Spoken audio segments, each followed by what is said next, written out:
Good evening, everyone, and welcome to the inaugural-ish edition of the Pound for Pound show. It is October the 27th, just coming out of a big fight weekend. Thank you for joining us for our first show. And to those of you that tried to tune into the last show, you may have seen on our YouTube channel, apologies, we had some technical difficulties, but here we are, ready to rock and roll. Little bit about our show. The four of us, my name is Philip, and I am joined by Ben, Russ, and Joe, the three Hammond brothers. And we've been watching fights together for about 15 years now. And through this pandemic and this crazy year that is 2020, we really don't get the opportunity to get together and watch fights anymore, which kind of brought us to creating this show. It took a little longer to get going than we hoped, but it was a cool way for us to get together, talk about fights, have some friendly debates. So hopefully if we do our jobs and this turns out the way we want it to, it's going to kind of have a little bit different of a feel than your normal MMA show. It's going to kind of just feel like hanging out with some friends, talking shop, having some opinions, maybe an argument here or there. That's been known to happen in our little circle. But that's what we're hoping for, is just to have a good time and talk some MMA. So hopefully we get some new fans that are going to learn a little bit, and some old school fans that can chime in with some great opinions as well. So welcome again, everybody. And without further ado, let's get right into the big event from this last weekend. As you may have heard, there was a pretty big title fight this weekend. So let's talk some UFC 254, a pretty monumental event. I'm going to turn it right over to you guys. We'll start with Russ and get his thoughts on the main event, Khabib and Gaethje. How'd you like it? How did it turn out for you? Well, I was rooting for Gaethje, so I was a little bit disappointed in the result, but could not help but be impressed by Khabib. He's just amazing. Made it look easy. Chased him around for a full round. Got him on the ground at the end of the first, and like you've seen how easily he transitioned. Like got in dominant position. Then the second just took it over. Like very early. Very impressive. Not happy about it. Also, Whitaker was amazing, but not thrilled with Khabib. Yeah, Habib looked ridiculous. He looked every part of what we thought he was, and even better. And everyone said Justin might have been the guy to get the job done because his wrestling background, but he looked like he didn't have a plan for Khabib's takedowns. And Khabib's just the greatest wrestler on earth, I think, and he showed that. And he finished Justin in the second, and he looked incredible doing it. And I wouldn't have put him on the GOAT list before that fight, but I would say he's top 5 GOAT now. So that's just my opinion. But yeah, Joe, what do you think? I mean, I was also rooting for Gaethje, and nothing really surprised me in the fight other than like Khabib's pace, him chasing him down the whole time, and Gaethje backing up the whole time and then getting taken down and tapped. I mean, I thought at least Gaethje would share the center of the octagon and tag him a couple times, but Khabib's just amazing. That dude is so impressive. It sucks that he retired. I'd like to see him fight maybe once or twice more, but I understand. But now the division opens up for more exciting fights and more. I mean, someone else can get the belt. So yeah, we'll get to that. We'll talk about 155, and we'll talk about Khabib's spot on the all-time list here a bit later. But yeah, it's super impressive how like it seems like everybody could be the guy, but his wrestling and his pace is just so imposing. Even a guy like Gaethje just can back up and literally be taken down at will. Like it seems like just when Khabib decided he wanted the fight on the ground, that's where it was, and that's really the end of the story. So super impressive. As Russ alluded, overly impressed with Whitaker as well. He really looked great. So Joe, since we're on you, why don't you give us your thoughts on the Whitaker Cannonier fight? Honestly, that's kind of what I thought would happen in that fight. Whitaker looked awesome, but I just thought he was better all around than Cannonier. I thought Cannonier just had power on him because he used to be a heavyweight. I thought as long as he didn't get clipped, he'd do just that. He would pick him apart with jabs and outstrike him, and he looked great. Russ? I just wanted to add one more thing to the Habib fight. Like, I I know like Justin had the great wrestling background, so like we all believed like he might be able to prevent that. But I don't know what Justin's jujitsu background was, but once he got taken down, he looked like a white belt. Like I'm pretty sure like I could have defended that stuff that quickly. Like the first round when he was taken down, immediately it was into an armbar that like possibly could have ended if the round didn't end. And then the second he gets taken down immediately, and he just transitions to a triangle from that position. I don't understand even. Like I think from what I heard, his jiu-jitsu is not very good. Like obviously it's not very good, but I think he just didn't train jiu-jitsu a whole lot at all. It was wrestling and striking. I mean, but you'd think his background would be like good enough to at least defend. Like I don't know. I just thought it was crazy. Like I know Habib's amazing, but that looked like so easy for him. It's funny. I was thinking about that, after the fight. It seems like that when people prepare for Habib, they almost concede to the fact that if they get taken down, it's just they're in a bad spot. They just 100% commit to just not getting in that spot. And once they're there, they're just kind of like hold on for dear life and just pray for the end of the round. But of course, when there's 4 minutes left, that's not a great tactic. So, but yeah, he did get those transitions into those submissions pretty easily. And it was interesting. Habib even said that, he was going to armbar him and he didn't want to hurt Justin. So he transitioned to a triangle. He's like, I could have submitted him really any way I wanted, but his parents were in the crowd. So I didn't want to break his arm. So yeah, I found that pretty insulting, but I know Khabib didn't mean it as like insulting, but I don't know. I just found that a little insulting. If he was actually truthful and that was the truth, that's insane. That's insane. But yeah, I don't know. Yeah, I think he meant well. I don't think he meant it to be insulting, but I totally see your point. Like, I don't think he was degrading Justin's skills. I think he legitimately was trying to be respectful about it. But yeah, the way it came across, I could certainly see how Justin was probably like, man, you don't got to talk about my jiu-jitsu like that in public. But Russ has no problem doing it, so why not? So he said Justin's parents were there, so he didn't want to break his arm because he had heard Justin say he wouldn't tap, so like he didn't want to snap his arm, so throw on a choke and just put him to sleep. But Justin tapped anyway. If that's true, that's the craziest thing. Yeah, he did tap and then he went to sleep. So like, Yeah, I think that ref wanted him to die. That ref did not stop it. I don't think he saw it. He tapped like 5 times. He did tap multiple times, but it's so quick. Like it's. Yeah, Herzog's one of the best in the biz. I mean, everyone messes up eventually. It's like Dana will snap on him. Dana hates refs. Oh yeah, he don't like him. Yamasaki is bullet. Oh yeah, Mazzagati's the guy. Yeah, Mazzagatti. But Russ, we were talking about that Whitaker Cannonier fight. What do you think? I thought it was great. I thought Whitaker looked super impressive. I think it was generous to give Cannonier even a round. I think it was 3-0. Whitaker looked great, looked better as the fight went on, got stronger. I'm not so sure about an Izzy rematch because it was so, easy for Izzy last time, and Izzy is improving at a faster rate than anybody. And I love Whitaker, so I don't want to see him go in there and get smoked again. But he's got to be the top contender, Yeah, I agree. I think Whitaker looked incredible, and he did what we all thought he would do. I think we all had Whitaker winning, but there were a lot of people that were picking Cannonier, saying that he's the next guy. He's the dark horse of the division, and I think, but Whitaker, you could tell Whitaker's experience as champion and his experience in those 5-round battles really helped him, and he just looked better all around. The only scary moment was at the end when Cannonier rocked him, and with about 2 minutes left to go in the fight, and Whitaker got in the clinch and fought smart there, but just to get the win. But he fought great the whole time, dominated the fight really. So yeah. On a Bobby Knuckles fight if he doesn't get rocked at least once. That's true. Very true. Cool. Joe, anything else to add to that one? I think if he fights Izzy again, I think the first time he was too aggressive. I think if he stands back and uses his jab and does more striking like Izzy does, Izzy's way more precise. So just got to be more careful. I think he'll do better.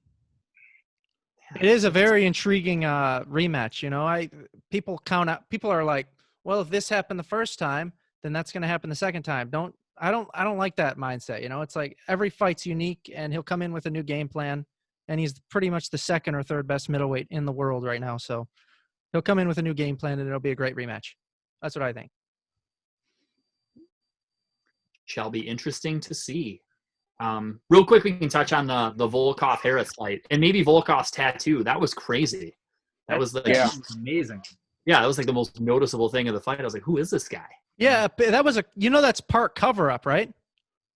Because No. it used to be a manta ray. If you go back in his old fights, it used to be, you can vaguely see the manta ray in there in like the new tattoo, but that new tattoo is so dope. It looks like Ghost I of wish we knew the Tsushima. tattoo artist's name. I know. That's amazing work. I guess if I got a manta ray tattooed on my entire back, I'd probably get some cover-up work done at some point as well. Yeah, exactly. Outrageous. So, but he looked good, tattoo and all. He looked impressive. Any thoughts on the future of Volkov and what's next for him? Oh, yeah. I think we've yet to see the best of Volkov. He's only 31 or 32, and he's like a better version of Stefan Struve. Stefan Struve has never learned to use his reach to his advantage. He's got like a crazy, insane height and reach advantage over everyone. And Volkov has a pretty solid height and reach advantage over everyone too, and he just knows how to use it. So, and he's still, heavyweights don't reach their prime until probably like 35-ish, and he's only 31, 32. So I think we got some solid years from Volkov left, and I think he's going to fight Overeem. And you know how I feel about Overeem, so I'm excited for that one. That'll be a great one. What do you guys think, Russ, Joe? I thought he looked super impressive. I second week in a row we've seen somebody get dropped by body shots like that. Amazing. Great performance by him. I think he's going to be like, I don't know if he's in the top 5 yet, but he's going to move up there quickly. Get a big fight next, I'm sure. Big name. Yeah, he looked great. You can't really compare him to Struve. Struve was like a mentally challenged giraffe. That dude is like the tallest dude who can't fight. He gets knocked out every time because he gets in close with people, even though he's the most range. Volkov looks super good. Wants to do dirty boxing. Yeah. Yeah. Show the man. Yoel. Dirty box. Can't believe that made its way onto the show. Please edit that out. I knew when I said it, Ben was going to do it. He's going to edit it in now, too. for sure. It's his favorite meme, but the picture is going to appear when he says it. He's going to edit that in. No doubt about it. 100%. I'm Jam putting that Yoel in. there. 100%. Guaranteed. Yoel can only make the show better. I agree. He should have his own segment. Maybe we'll get him on one time. Oh, for sure we will. Yeah. Cool. Well, that's a kind of a wrap on 254. Well, like I said, we'll circle back on a couple of those topics a little bit later. But let's go ahead and preview the upcoming. There's 2 events this week. We've got a Bellator event coming up on Thursday night. We'll really just touch on the main event real quick. We've got a, kind of a catchweight. Mousasi against Douglas Lima. Should be interesting. I know they did that once before with Mousasi against Rory. Mousasi is a fairly heavy favorite at -175, but I guess being the bigger guy, that makes sense. You guys break it down for me a little bit and let me know what you think. We'll start with Joe this time. In my opinion, that fight, it's kind of a toss-up. They're both super good. I think I give the edge to Mousasi, just overall striking and grappling. I think he's better, but I could see it going either way. Russ? I like Lima in that fight. He's been on fire. I don't trust Mousasi ever because he loses random fights sometimes, so he makes me nervous. I'm just happy that Bellator has a legit fight finally coming up, and we got Jake Hager on the card too. Let's not skip out on him. Is that notable? Jake Hager, Yeah. future heavyweight champ, right there, baby. Maybe in like an organization in like Iowa or something. No, Bellator. Did you used to have a stroke? Maybe. Oh yeah, but Lima Mousasi, that's going to be an incredible fight. Arguably the best welterweight on the planet, arguably the best middleweight on the planet. It's Lima's moving up. Both of them are incredible strikers. We've seen Lima knock out MVP recently. Mousasi had a great win over Rory not that long ago, dominated him. I think it's more in favor of Mousasi because it's Lima's first fight at 185. and Musasi's been at 185 pretty much his whole career. So I'm going to go with Musasi in that fight. But it should be a stand-up war. If it goes to the ground, I'll give the edge to Musasi. But I think it's going to be a stand-up fight, and I'm going to go with Musasi in that fight. Good call. Good call. He's not arguably the best middleweight. Nobody would argue that. I just wanted to let that be known. Would you say Weidman probably the best? Yes, Weidman. Okay. Weidman's the best with complete brain damage. Just wanted to clear that up. Full-blown CTE. He does make some outrageous statements for the state where he's at in his career. I don't think anybody's going to argue that Izzy's not the best middleweight on the planet. Yeah, there's no question. Phil, would you argue that? Begrudgingly, no, I would not. Okay. So, You were quiet for a second, so I wasn't sure. well, I was just remaining professional. I just was gonna rag on him, but I decided not to. So, You can rag on him if you want. save that for another time. So, Who are you going to rag on? Adesanya. What are you going to say? I knew. That's why I didn't say anything. I said I was moving on. Even on Zoom, I What knew do you you were. have? Just not a fan. Not a fan. Dominates everybody. I love the money pit. That is my response to that. Okay. It insists upon itself. He insists upon himself. All right. How about that other card, Phil? All right, yeah, let's move on to the Halloween UFC card. Super intriguing main event. Uriah Hall against a bona fide legend, Anderson Silva. Uriah is over a 2-1 favorite. He's minus 230.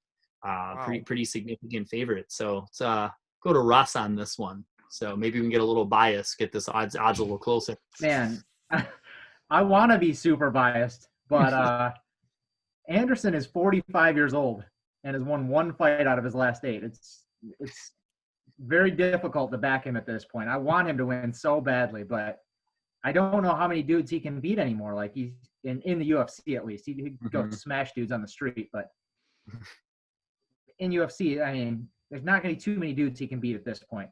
I don't know. He's looked softer and softer each time he's come in recently too. I don't know if that's maybe because he's not on so many supplements anymore or what's going on, but it's a bummer. I'm rooting for him to win very much, but I'm not getting my hopes up. Cool. Joe, what do you think? I am definitely taking Anderson in that fight because Uriah Hall is bipolar usually, and he either has like a spectacular knockout or he just doesn't show up and he gets KO'd by some bum or just loses decision. So, and Anderson's a legend. He's going to go out with an amazing performance. He's going to knock him out. Second round.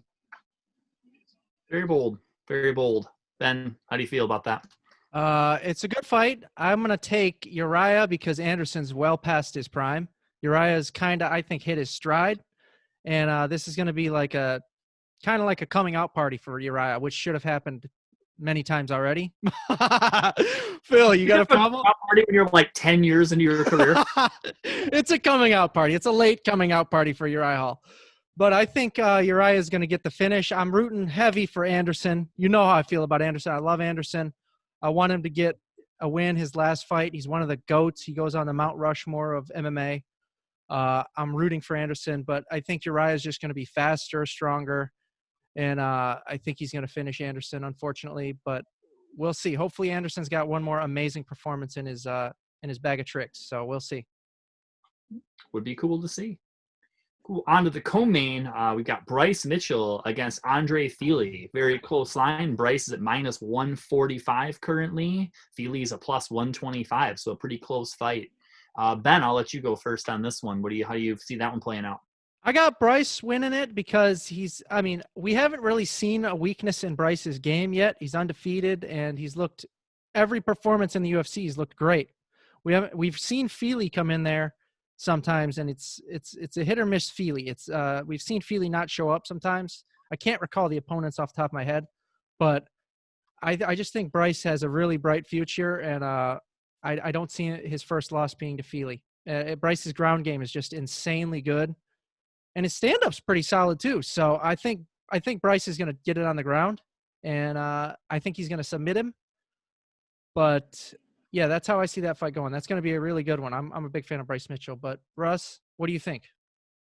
I like Bryce a lot as well. I think he's going to take him down and submit him. I think he's getting better every fight, and Feely's super good in like a lot of slugfest, but I don't know how I don't think that's going to happen in this fight. I just think it's a bad matchup for him. I really hope Bryce has his camo shorts finally. He does. He does. Okay, good. 'Cause I wasn't sure because Reebok's on their way out. I wasn't sure if they got him the camo shorts on their way out before we get some, what is it, Venom It's Venom, yeah. taking over. Yeah. But yeah, I like Bryce very much. I think the odds are I think that's a good odds on him too, like minus 145, minus 150. Mm-hmm. Definitely be betting on Bryce. Joe, anything to add to that? Joe? I'll take Bryce as well for all the same reasons. I just think he's more well-rounded and he just has more skills. Like Feely's just mainly striking. If he catches him, he could finish it, but I just see Bryce grinding it out. Yeah. We've also got Kevin Holland against Makhmed Muradov. Another real close one. Holland's minus 135. Muradov is plus 115. Russ, I'll let you start on this one. What do you got on that fight? I don't know anything about the guy that Holland's fighting, but I like Holland. I like how he talks crap every time, like from start to finish in the fights. Very enjoyable to watch. He's good. Plus, he's got a win over Buckley, and Buckley's a superstar now with that knockout. That's true. Interesting way to look at it, but all right. All I got for you on that fight. I don't know much about his opponent. Like, Okay, that's fair. Yeah, I'm in the same boat. I think I don't know anything about Muradov, but I know Holland is a solid striker, likes to talk smack and get in his opponent's head. So I'm going to take Holland in that. Yeah, I don't know much about Muradov. So yeah, Joe, what do you think? Same. Yeah, I'll take Holland for the same reasons. I don't know. I haven't seen that other guy fight. So how do you say his last name? Muradov. Muradov? Mhm. but is Russian? Could have the beard. Yeah, I'm gonna have to check if he's got the beard. Yeah. Holland's in trouble. That's a huge factor. No. Holland also, one quick note, if it goes past the first round, his gas tank is a little bit questionable. So He does fade. I'm just talking crap the whole time. Yeah. he gasses out from running his mouth. Yeah. But are you referring to last fight? Like his last fight? Because I think that was short notice, wasn't it? I don't care. It happened in his last two because he's had two kind of like in a short amount of time. Cool. And then the last fight we'll touch on from this card is the Maurice Green is fighting Greg Hardy. And I really just put this on here because I just want to get it on video that I hope Greg Hardy gets dropped violently. I'll say that every time he fights until the end of his career. Yes. I just want it on video. He's a 3-1 favorite. He's probably not going to, but a boy can dream. So other than that dude sucks and should get knocked out violently, anything you guys want to add to that? Yeah, I would like them both to lose because they're both highly unlikable. If I had to choose, I would take Maurice Green to beat him, but God, I cannot stand either of those dudes. Maurice Green with his freaking fat gut, smoking cigarettes during fight week. Like, get that guy out of here too. You got a dude that barely trains and smokes cigarettes against a woman beater. Like, good God. Yeah, you can't hype a fight any more than that. Yeah, it's It's a trash. freak show fight. Yeah, Phil, I'm I with definitely you. hope- I'm sorry. Go ahead, Joe. I definitely hope Greg Hardy loses every fight ever. So hopefully Maurice Green knocks him out. And Maurice Green looks like a freak show. So I was root for the freaks. You got fish eyes. You got to root for that guy.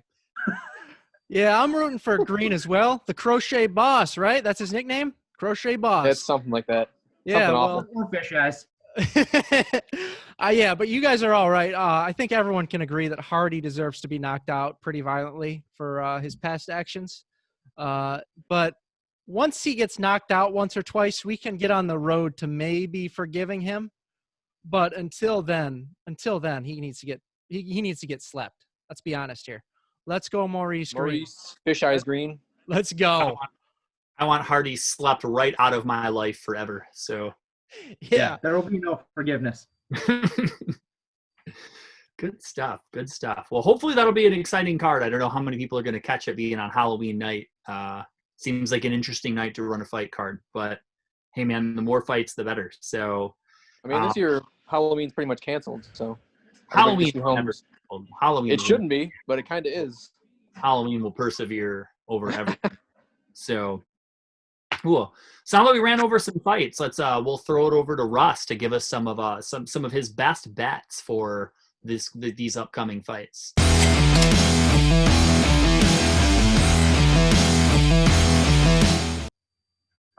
Okay. I don't have much on this card because it's not a great card, but I like the under in the Anderson Silva Uriah Hall fight. I think it'll be a finish. And I think if Anderson does somehow like manage to like become his old self just for a minute, he'll knock him out. And if he doesn't, he'll gas out and lose. I think Uriah has stopping power in like the first 3 rounds. So I don't see that going the distance. And that's like a pick 'em pretty much to be under 4.5, like minus 105. And then Bryce Mitchell at minus 145, I think is a great odds on that fight. I'll look at the rest of the card. I'll have action probably on 7 or 8 fights, but I would not advise anybody to take those. Mm-hmm.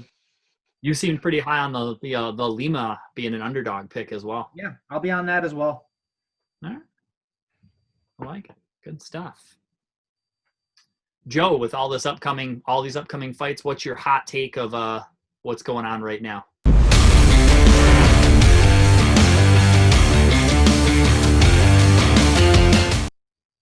I kind of already gave it, but I think my hot take would be Anderson knocking out Uriah Hall in the second round. I think we're going to see some old school Anderson. He's going to do some nonsense and gonna catch him. I like it. I hope you're right.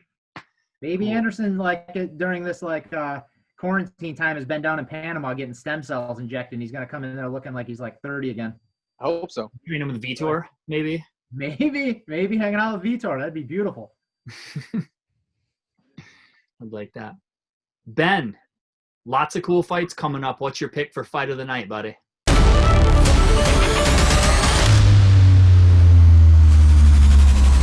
Fight of the night, I'm going to go with, since this card isn't that deep, I'm going to go with the obvious. I'm going to go with Anderson Silva, Uriah Hall. I think hopefully it's going to be a war. Hopefully I'm wrong that Anderson's going to get finished. I just want to see a war, and that's going to be my fight of the night. And under the radar, I mean, I'd also pick an under the radar fight of the night, but I'm not that. This card, like I said, isn't too deep, so I'm going to go with just Bryce Mitchell, Andre Feely. That'll be a banger, I think. Hopefully. Couple real sleepers there. The main event and the co-main event. Yeah. No, normally you know how it is. Like main card, there's but there's no depth in this card, so is what it is. Some cards, it's the main 1 or 2 fights, and then some dudes in gloves. So exactly. It definitely happens. So cool. A couple big topics we should probably have a fun debate on. We'll talk about too. Obviously, we'll get to the 155 title picture here momentarily. But before that, obviously, with Khabib hanging him up after his fight and everything, the talk this week has really been about his standing in the history of the sport. A lot of people throw the word GOAT around every time someone wins a fight. The winner of Anderson, Uriah Hall will be considered the GOAT by a few dudes out there. It never ends. But, Khabib's a guy who could certainly make that claim. There's a lot, you could certainly make some good arguments pro or con. So I'm going to throw it over to the 3 of you guys and kind of let me know, where is he at? Is he number 1? Is he number 3? Where is he at? And kind of give me the why or why not. And I'll even give you a bonus topic to talk about if you didn't hear. The rankings came out and he got bumped up past John Jones, and John Jones had a freaking meltdown over it. He is not pleased. So kind of an interesting thing on that. So I'll kind of throw it to you guys to kind of touch on the whole Khabib, John Jones, greatest of all time. And we'll go ahead. I'll start with you, Ben. Give me your thoughts. Yeah, Khabib definitely goes on the GOAT list, the short list, probably, I would say top 5. And some people who would say number 1, I wouldn't even argue because he's 29-0 and he's lost what, maybe a round or 2 in the octagon. And he's also never, Those are even debatable. yeah, those are a bit debatable. And he's also never bled inside the octagon in 12 or 13 fights. I don't know if you guys knew that. So we're not even sure if he's human yet. I mean, he could be a machine. So, but those people that say Khabib is number 1 over Jones, I would disagree with that because Jones has, I think it's, what is it, 13 title defenses, somewhere in there. 13 And or 14. yeah, and Khabib has what, 3 title defenses or 4? 4 title defenses.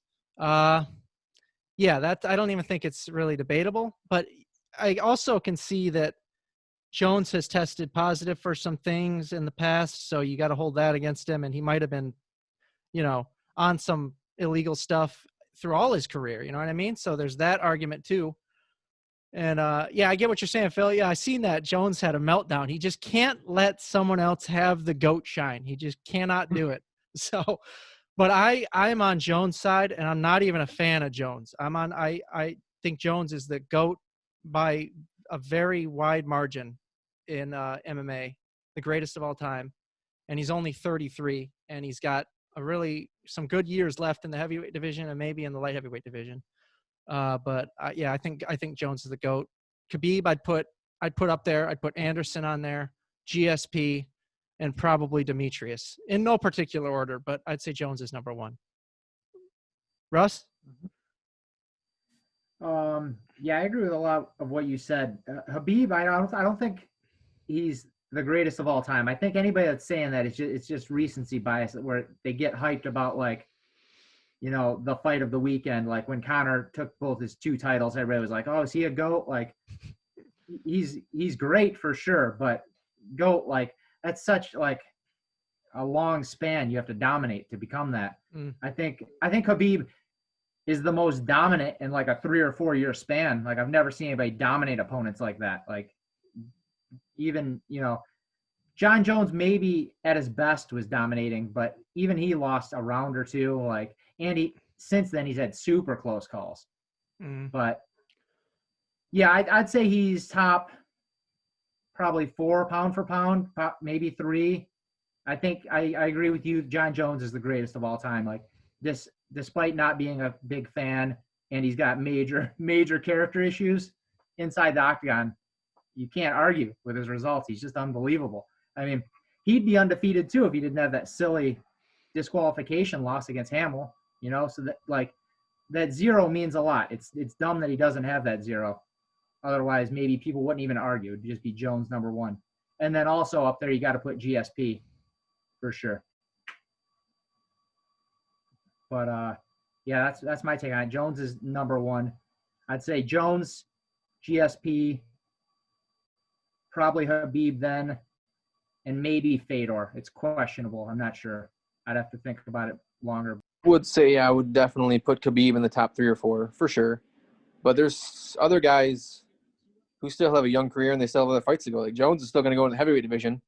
If he gets a couple knockouts there, a couple big wins, takes the belt, you cannot argue that he's the best of all time. He already is up there.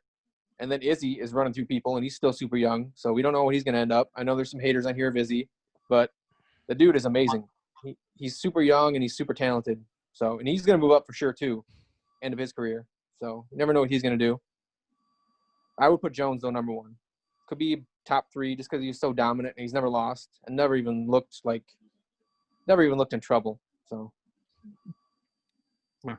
Yeah, it's interesting. I've thought about it quite a bit, and you almost can't put someone on the list until their career is over because it can move so much. Because you take us back a few years, and it was almost consensus that Anderson was number 1. Like I remember, like I would argue that GSP was number 1, and people would just lose their minds on me, like I was an idiot because like how could I not have Anderson number 1? But as his career has continued, things have played out a little bit differently. And, he's not number 1 on many people's list anymore. So it's really, Jones is a very interesting one because certainly where he's at now. But if Jones goes to heavyweight and Jones is, say he goes 2-5 the rest of his career, we take a very different look at John Jones than we do today. So it's very interesting. It's really hard to put someone on the list while they're still active. But again, I do agree with Russ. I think, recency bias does play into it a lot. And it's, like I said, whoever wins the main event that weekend, someone calls him the GOAT. Greg Hardy might get a couple votes for the GOAT if he wins this week on Saturday. So, people get a little crazy with it. So, but yeah, certainly it's super impressive what Khabib was able to accomplish. I'm still a little bit salty that that the fight with him and Tony never materialized. More than anything, even more than a fight with George, like Khabib and Tony is the fight I want to see, just because it got canceled so many times and it was such a unique matchup. So the MMA gods did not want that fight. That is just clear. I mean, they brought COVID on us to cancel that fight. That's just how. It's insane. Tony's so intense, though. He might show up in the village and try to track Khabib down and fight him on his front lawn. I hope he does. He'll I trip hope over he a does. wire on his way, though. Yeah, he'll make weight in the mountains the night before. He'll film it on his phone. It'll get crazy. Some call it intense. Some call it brain damage. Well, either way, I support it either way. It's awesome. It's super entertaining. I agree with you though on that. That's a good point. If Anderson and Fedor both hung it up 8 or 9 fights before they did, then you would for sure be are they the best? Is Jones the best? But because they ended in such a bad way, Silva's lost 6 of 8 and one was a no contest. And then Fedor, I'm not sure exactly what his record was, but it's fallen. Fedor stopped a prime rampage recently. I think you need to dial that back a little bit on Fedor's late career. Define prime. Prime rib eating. Losses, I'm just trying to agree with you. If really right, if they would it up in their prime like Khabib did, you could for sure say.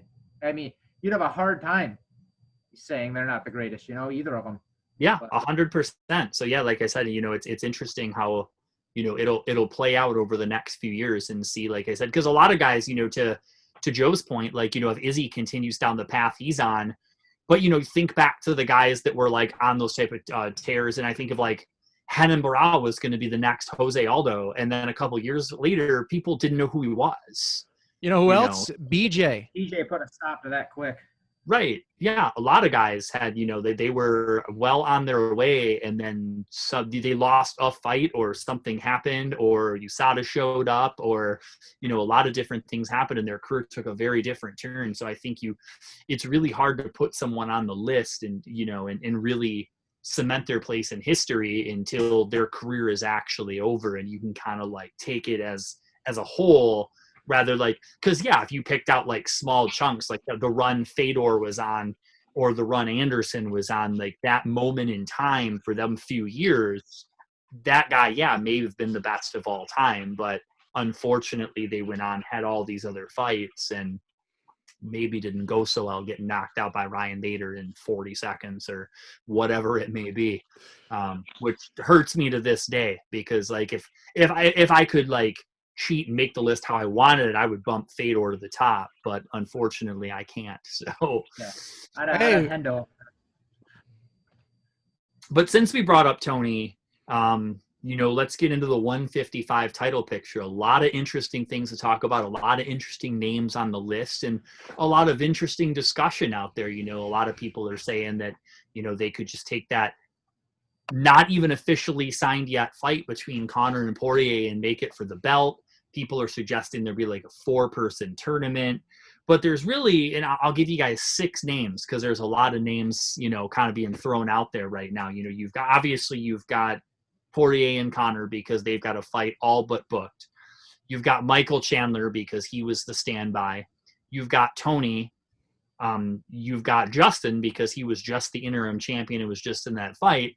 And then the 6th one was one I probably hadn't even considered, but you start hearing the dark horses. You hear Charles Oliveira. You're hearing a lot of people talk about him being in the mix as well. So I'm going to kick it over to you guys and kind of get your thoughts of, maybe what you think will happen, and then maybe what you think should happen, because I think what will happen and maybe what we would like to see are possibly two different things. I'm going to let Joe start off with this one, kind of give me the lay of the land on the 155 title picture.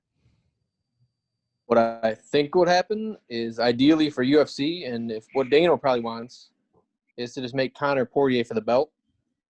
But then if you think about it, Conor's going to fight probably Manny Pacquiao after this fight, so that kind of leaves it open. What I want to happen would be they make a 6-man tournament, like you said. That'd be the most exciting thing to happen in UFC in a long time. Because those 6 guys are all awesome. And back in, say, like Pride days, they would have tournaments like that, and they were my favorite things to happen. So I would love to see that. How would you do 6 people, though, a 6-person tournament? How would that work? You know what I mean? Yeah, I think you have to have 4, or you have to have 8. They could probably find 2 more just to throw in there. Yeah, you know who I was thinking is Hooker and Al or Felder or Makachev. Those are the guys, Yeah, there's plenty of guys up there making it more exciting. But a tournament would be amazing. Cool. Russ, what are you thinking? You're awfully quiet over there. Oh, I love that division. Almost all those dudes are awesome. I think what they should do and what they will do is Conor and Dustin for the title. It's just a no-brainer. Both of them are coming off a win. Both of them already had the fight. I don't know if it's actually signed yet, but it's supposed to happen in January. Mm-hmm. I think it's just the perfect fight. Justin and Tony both coming off losses, so I don't think they should make that for the title. I don't think they'll do a tournament. They haven't done a tournament in over like 20 years. So I think that's not going to happen. And it's the perfect situation. Like either way, you get a great champion in Dustin or Conor. I mean, I think it's perfect. Yeah, I agree. I was already excited about that fight. You make a title fight, talking like well over 1 million buys for the pay-per-view. And they're both awesome. Yeah, I love it. I'd agree. I think, I think you put Conor Dustin for the belt, and then you also make Chandler Justin, because they've never fought, and those 2 guys like to bang. That is a perfect fight for them.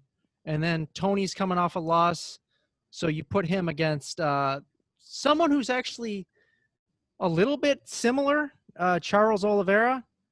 Just an amazing ground game, though. I would put Tony, Charles Oliveira.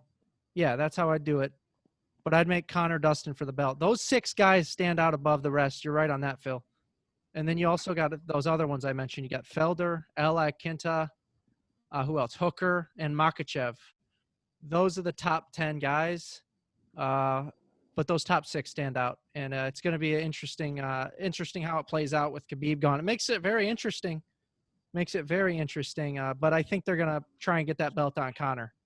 Even though they can try all they want, Dustin is a test for any man on earth. So that'll be an awesome fight. They've already fought once, but Dustin's improved drastically. Conor's improved. Conor's been less active, so that's interesting. But that's going to be an amazing rematch. Can I add something? I think that now that Khabib is gone, that the 155 division, that title is not going to stay in one place. Like, I think it's going to hop around, to any of those 6 dudes. I feel the same way about the 205 division with John Jones vacating that belt. I feel like Jan has it now, but any of those top 4 or 5 dudes could take it. Like, it's just going to hop around a lot. Jones and Khabib so dominant held those divisions like tight, but now it's going to be switching a lot, I think. I'd agree with that for sure. Yeah. I think what I would like to see happen is obviously, like, in a perfect world, like that 8-man tournament, I think would be epic. But I don't see there being any way of doing that. But what I would like to see is on the same night as the Conor Dustin fight, have 2 of the 4 guys fight, and basically then have them to, any 2 of the 4. Truthfully, I wouldn't put Oliveira in there with the others. I'm not saying he's not as good. I'm just saying, like, he hasn't beat like a top contender, and I don't think is deserving of a title shot as the other guys. But I think the other guys, you could take someone's going to get screwed, and it's going to suck. It's going to be someone cool that doesn't deserve it. But I think you have Conor Poirier, and then you have any mix of the other 2 guys. You'd say, Justin and Chandler. have them 2 fights on that night, and then the 2 winners will fight for the belt in the late spring, early summer. Like, I don't think you have to rush to put the belt on somebody. They will, though, but I wish they wouldn't. That's an awesome plan. Yeah. Top 4 guys like that. Yeah. But I think they're going to screw Tony. I don't know. Something just tells me that Tony's relationship. Because they always do it. It's bullshit. But, yeah. you know, that's what's. I don't think the UFC's relationship, Tony's relationship with the UFC is that great for whatever reason. He puts on incredible fights, but I think behind the scenes there must be something, you know, money. Yeah. Who knows? Who knows? Yeah. He's a madman. He's probably super hard to deal with. Like, I don't doubt that at all. But, you know, again, like, the dude does always show up for work. And, you know, it definitely seems like, you know, and I don't want to sound biased because I am a big Tony Ferguson fan, but, you know, he had won 12 fights in a row. And it just seems like fate has intervened and kept him away from a title shot that he has, like, more than earned more than once. So I hate to see it, but yeah, like, if I had to pick, I would think he would end up being the odd man out. As much as I don't want that to be the case. I agree 100%. Well, it certainly should be interesting to see how it plays out one way or the other. So, with that being said, let's go ahead and cut to Ben for a fun little segment with some people who aren't as big of fans as us. Yes, what's up? All right, this segment here is called Quick Who Wins, You Filthy Casual. We're going to call up random people in our lives and ask them who wins based on their looks or whatever they already know about the fighters, which is usually nothing or very minimal. And we'll see how it goes. All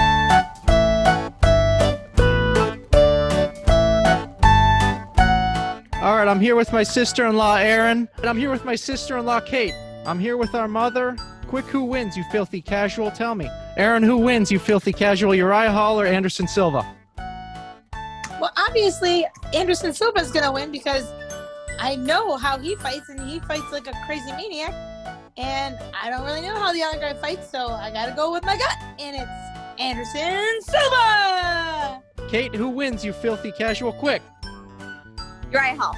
I'm going to go with Silva because I've heard his name before, even though I want Hall to win because, I don't know, I just usually go by whose looks I like better. So I think Silva's going to win, but I want Hall to win. Uriah Hall because Anderson Silva has 2 thick legs.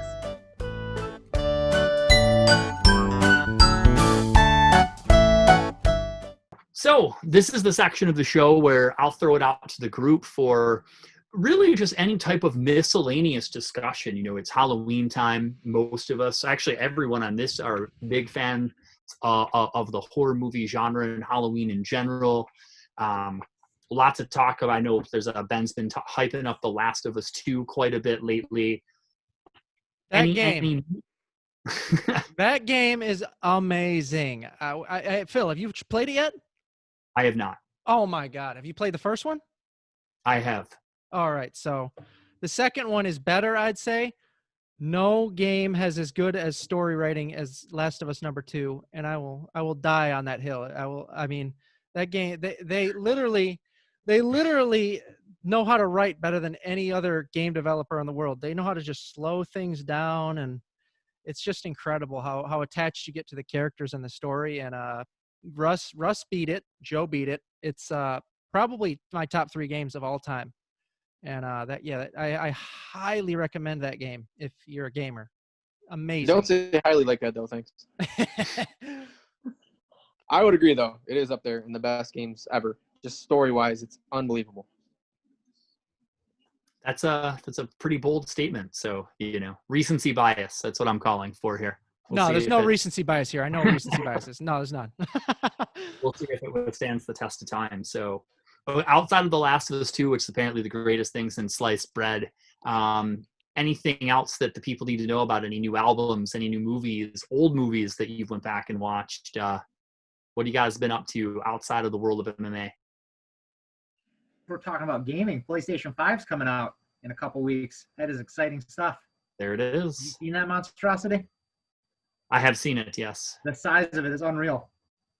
Yeah, it's like 2 PS3s put together. It's freaking huge. I didn't realize how big it was until I seen it like next to the other systems. Mm-hmm. Crazy.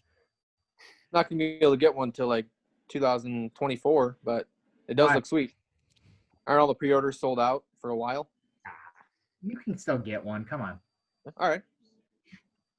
There's when you ways. put it like that. There's always ways. Well, you don't work at GameStop anymore, so it's not that way. So I'm gonna need you to hook that up again. I can make some calls if that's what needs to be Okay. done. I like it. Also, I want to talk about a new release song. I'm going to recommend a song for anyone's gym playlist out there. You got Zach Sabbath. What is it? Under the Sun? Yeah. Under the Sun, yeah. Zach Sabbath is Zach Wild. He's Ozzy's guitarist and the singer of Black Label Society.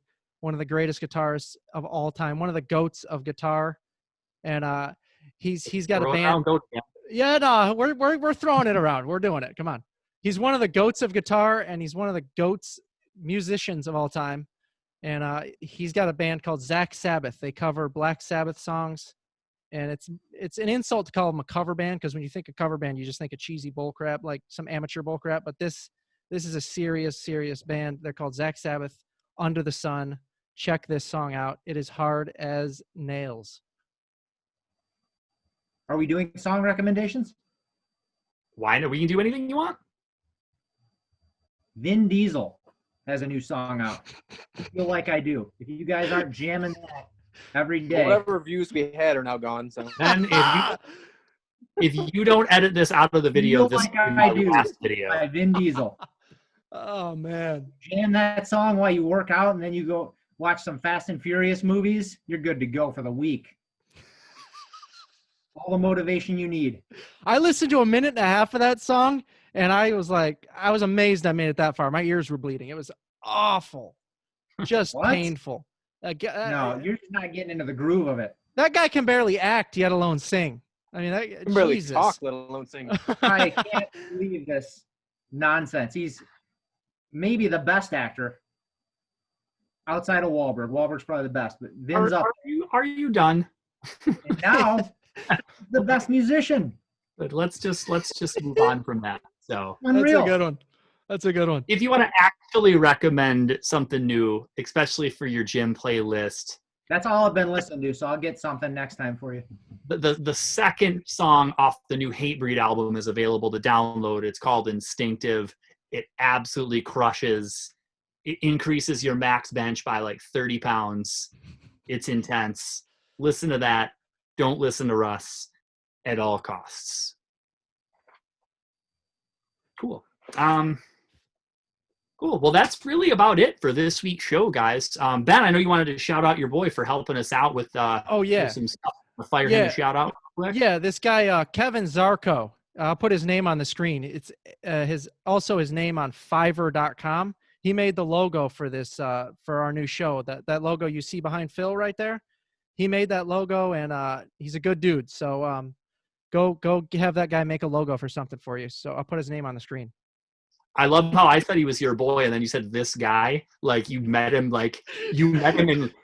line. You were like checking out buying groceries, and you just like met him at the grocery store. That's my dude, Kevin Zarko. That's my dude. All right, there you go. That's a little bit more of an endorsement that I would get behind. So, anything else any of you gentlemen want to add before we wrap up this inaugural edition of the show? Yeah, actually, I would. It's Halloween time. Everyone's looking for a great Halloween movie to watch. I know everyone's going back to the old classics like Halloween, Friday the 13th. I'm going to recommend one that maybe everyone hasn't seen. It's one of my favorite movies of all time, not just horror. It's called The Descent. I think it was made in 2000, I want to say 5. I'm not 100% sure on that, but yeah, check that one out if you want a scary movie and a great Halloween scary movie. Check that out. Joe, drop a Halloween movie on us. What are you watching? A good movie, newer-ish. I don't really like the new horror movies a whole lot with ghosts and all that nonsense, but Sinister is a newer-ish horror movie that's really good. It's different than most new horror movies you see nowadays, so I'd recommend that one. That movie's awesome. Russ, what about you, buddy? I don't have anything new that I've loved recently. What do I watched Return of the Living Dead the other night. That was enjoyable. What else? Last House on the Left. I did not really like that. I watched the original the other day.